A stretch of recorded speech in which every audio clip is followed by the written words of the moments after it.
É comum o consumidor se deparar com dúvidas no que diz respeito a trocas, devoluções, entregas, empréstimos, entre outras questões relacionadas a consumo. Dúvidas que procuramos esclarecer aqui no nosso quadro, Em Defesa do Consumidor, com a participação do Procon de Blumenau. E hoje vamos falar sobre algumas dessas dúvidas tão comuns, tão frequentes no nosso dia a dia, com ele, o Dr. André Moura da Cunha, diretor-geral do Procon, que está então conosco para esses esclarecimentos. Dr. André, bom dia. Seja muito bem-vindo à Rádio CBN. Bom dia, Denise. Bom dia, caros ouvintes. Que saudade que eu estava de e presencialmente, né? Geralmente era pelo telefone, então agora presencialmente. Esperamos que essa pandemia passe rápido para que a gente possa ter essa proximidade, né, Denise? Pois é, essa proximidade com segurança. Mantemos essa distância aqui dentro do nosso estúdio também com segurança. Mas vamos então pontuar hoje aqui, aproveitar e muito a tua presença no nosso estúdio para a gente realmente trazer essas dúvidas tão comuns, tão frequentes, que passam a ser importantes quando vivemos a situação. Porque até então parece que é só com terceiros, mas quando estamos vivendo essa situação, ela realmente se torna comum ter esse esclarecimento. Por exemplo, aqui, doutor André, se o produto apresenta vício, o que eu posso fazer? E o que são vícios dentro desse olhar especial envolvendo o consumidor? Denise, essa é uma dúvida muito grande do consumidor. E nós temos vício e defeito, né? Defeito é uma coisa, vício é outra. E temos o vício oculto, temos que tomar muito cuidado quanto a isso. Então, o que é o defeito? Eu comprei o produto, ele apresentou um defeito, ele causou um dano, inclusive, que aí, se causa um dano, ele pode até gerar um dano moral lá na justiça, no judiciário que ele vai procurar. O vício é eu peguei o produto e o produto já está com vício, já está com, né, de certa forma, viciado. E o vício oculto é quando o consumidor não tem como prever, e nem o fabricante, de certa forma, que aquele produto vai apresentar o problema, mas ele apresenta o problema devido ao seu uso. Então, vício oculto, de certa forma, vamos pegar um exemplo para aquela dona de casa que está nos escutando agora, a sua geladeira está 1 ano que ela comprou a geladeira, perdeu a garantia durante 1 ano, porque foi dado 1 ano de garantia. 1 ano e 1 mês. Veio a estragar a geladeira. Ela pode ter um vício oculto, que era algo que já previa, ela já ia estragar, ela ia apresentar o vício mesmo, aquele defeito. Então, automaticamente, ela tem o direito do ressarcimento ou da troca ou do conserto daquela geladeira, porque é um vício oculto. Ah, mas já passou, doutor, a garantia? Sim, por isso que nós chamamos de vício oculto. Muito prático no dia a dia é o recal. O recal é um vício oculto, é algo que já vai acontecer, então as concessionárias entram em contato com o consumidor e dizem que vão fazer o recal para consertar aquela peça que poderia gerar um problema e um defeito que causando dano, inclusive. Mas aí é um vício oculto. E aí é necessário, doutor André, encaminhar esse produto para uma assistência técnica autorizada, ter realmente efetivado um profissional que entende as características, que está autorizado a poder mexer nesse produto e depois dar esse diagnóstico, sendo ou não um vício oculto, por exemplo, o problema? Isso mesmo, Denise. Inclusive, as próprias fabricantes, a loja, quando o consumidor adquire aquele produto lá, ela deixa muito bem claro. Manda para assistência técnica, dentro da garantia tem que ser assistência técnica, tem que ser a empresa a responsável a cuidar daquele produto, consertar aquele produto. Apresentou problema, eu tenho a garantia, mas mandei para outro profissional que não faz nem parte daquela assistência técnica, aí o consumidor vai perder a garantia dele. Então, o ideal é que, quando está com a garantia, mande para a assistência técnica da fabricante para que consiga consertar ou apresentar o laudo dizendo que não há mais conserto e aí sim haver a substituição do produto ou a devolução do dinheiro. E com tantas marcas disponíveis, nem sempre temos aqui na cidade essa assistência técnica autorizada, ou cidade pequena, muito mais não tendo essa representação direta. Como é que fica a situação do consumidor não tendo assistência técnica ali próxima da sua residência? Denise, eu adquiri um produto aqui na cidade de Blumenau, na loja X aqui no centro. Ela aconteceu de apresentar o problema naquele produto, então eu posso encaminhar via correio ou não, toda a despesa é da assistência, não é minha. STJ já tem se manifestado, o Código de Defesa do Consumidor não prevê e sim interpretação, mas o STJ já tem se manifestado de que a loja também é obrigado a enviar o produto se assim o consumidor quiser. O Procon passa a orientação que ele leve até assistência técnica. Não tem assistência técnica na cidade, vem um código de rastreio, ele envia via correio e aí sim vai para onde a assistência está. Mas a responsabilidade é do fabricante e não do consumidor. Lembrando o consumidor, quando estiver na garantia, Quando não tiver na garantia, ele pode procurar tanto assistência técnica daquela empresa, como também outra assistência técnica. Doutor André, uma perguntinha muito frequente. Comprei e até hoje não recebi. O que eu posso fazer? Como resolver uma situação como essa, doutor André? Denise, é bem prática a resposta ao consumidor, embora ele tenha muita dúvida. Quando ele compra, adquire um produto e não recebeu, e nós temos 2 pontos, tanto a internet, tanto na loja física. A loja física, comprei o produto, vão entregar na minha casa, vai ser entregue na minha casa, não recebi. É uma quebra de contrato, é um não cumprimento de oferta. Então, ele pode desfazer do negócio. A não ser que foi dito a ele que vai ser entregue o produto, atrasou e ele concordou com aquele atraso. Mas uma vez que eu comprei, conforme foi acordado, não foi entregue, automaticamente é uma quebra de contrato e aí sim um descumprimento de oferta. A internet é a mesma coisa. Comprei o produto, é para chegar no dia X. Não veio, eu posso cancelar, embora a internet é muito mais fácil porque você tem 7 dias de arrependimento. Então, ainda que não chegou, você ainda está dentro do teu direito dos 7 dias. Então, você teria 2 direitos nesse caso. Mas na loja física, não entregaram, não cumpriram, automaticamente eu posso desfazer o negócio. E se essa entrega for feita, planejada para ser realmente destinada à casa do consumidor e não tem ninguém para receber, uma vez, 2 vezes, e esse produto acaba não podendo ser entregue. Agora, pensando no lado também ali do fornecedor, da empresa, da loja, como é que fica essa relação de consumo, direitos e deveres por parte do consumidor? Isso mesmo. Como eu falei, uma quebra de contrato. Eu contratei, eu acordei, vai entregar na segunda-feira e segunda-feira não tem ninguém em casa, vai ter que acordar novamente com o fornecedor. O fornecedor pode se negar a entregar, por quê? Porque foi uma quebra de contrato. Ele pode ter que pagar esse segundo frete, então, se foi acordado frete grátis na primeira vez. Se foi cobrado o frete na primeira vez, não esteve como foi acordado, automaticamente o fornecedor pode cobrar novamente o frete.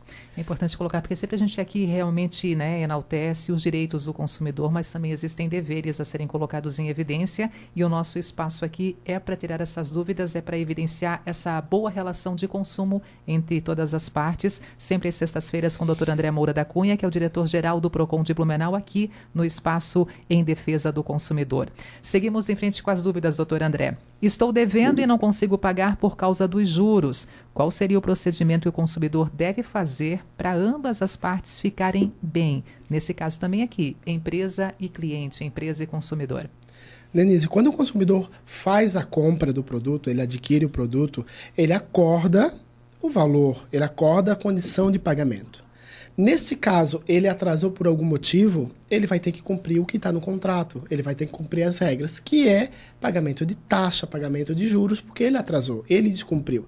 Então, automaticamente, ele vai ter que acordar com aquela empresa. Muitos consumidores têm buscado o PROCON para tentar resolver dessa forma, para que retire totalmente os juros e, às vezes, quer pagar bem menos do que o valor principal. Não, não é dessa forma que funciona. Ah, mas eu só consigo pagar isso. Mas quando você adquiriu o produto, quando você comprou na empresa, você assumiu uma responsabilidade de pagamento. Então, nesse momento, é você que está errado, consumidor. E você precisa ir na empresa e tentar, de certa forma, ajustar a melhor forma para você do seu orçamento também.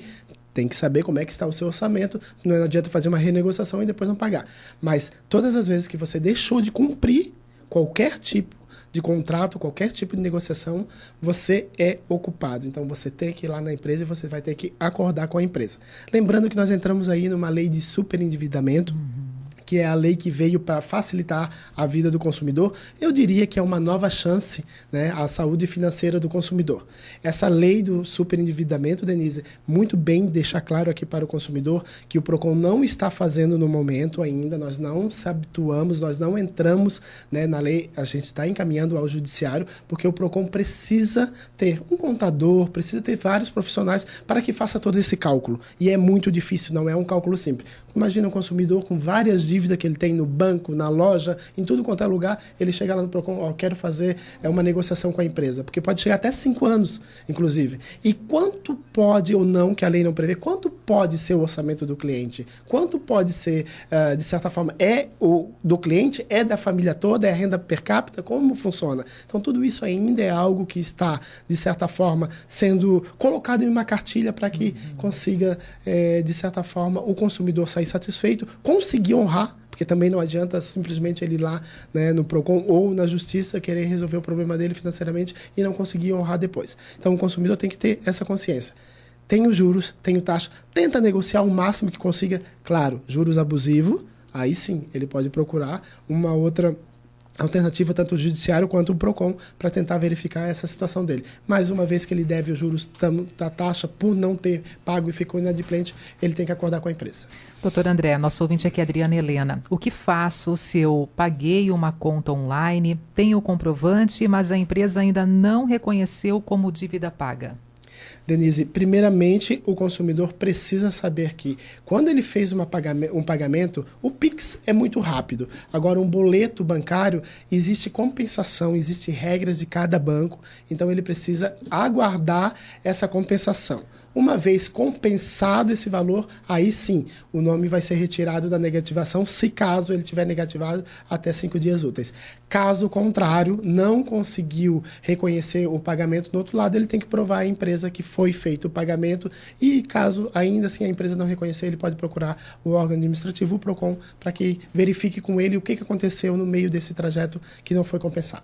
Prestar atenção para a situação de golpes. Aqui recebendo também de uma ouvinte, a Priscila, ela está dividindo com a gente aqui um alerta por parte de uma empresa, colocando o seguinte: a própria empresa está emitindo para os seus clientes. Prezados clientes, constatamos a emissão de falsos boletos de cobrança emitidos em nome aqui dessa empresa, utilizando a nossa razão social, outras informações para validação e até ameaçando o cliente com protesto do valor cobrado. Essas cobranças são fraudulentas. Fique atenta, alerta de fraude. É o que está colocando aqui em evidência estabelecimento comercial para com os seus clientes. Já falamos sobre esse assunto, outras oportunidades, realmente, essa forma de tentar cobrar uma dívida, que na verdade não é a empresa, são terceiros atravessadores, e aqui não passa de mais um golpe, né? Isso mesmo, Denise. Inclusive, aqui nós estamos falando do e-mail, né? Pelo que ela deixa claro ali, é o e-mail. O grande problema também são as ligações, que acabam, de certa forma, deixando o cliente muito constrangido, como também, Denise, muitas vezes eles recebem a ligação, o consumidor acaba recebendo a ligação e recebe um motoboy na sua casa, dizendo que foi fazer aquela cobrança que não, por mais que seja devida, mas não é a empresa que está cobrando. Então o consumidor hoje ele tem que ficar muito atento.